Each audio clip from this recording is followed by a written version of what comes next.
আসে, আমি যদি তওবা করি আল্লাহ কি আমাকে ক্ষমা করবেন? তাহলে আপনার হয়তো আল্লাহর দয়া সম্পর্কে ধারণা নাই। আপনি জানেন না আল্লাহ ঠিক কতটা দয়ালু।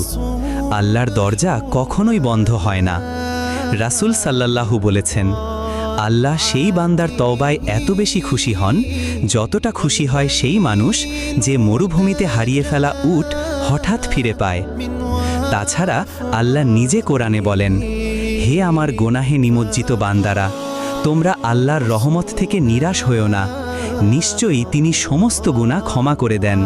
সূরা জুমার আয়াত 53। আল্লাহ তোমার অতীত দেখেন না, তিনি দেখেন তুমি এখন কোন পথে হাঁটছ। একটা খাঁটি তওবা তোমার পুরা জীবনটা বদলে দিতে পারে, দুনিয়াতেও আখিরাতেও। তাই এখনো দেরি হয়ে যায়নি, তওবা করো, ফিরে আসো, আল্লাহ তোমার অপেক্ষায়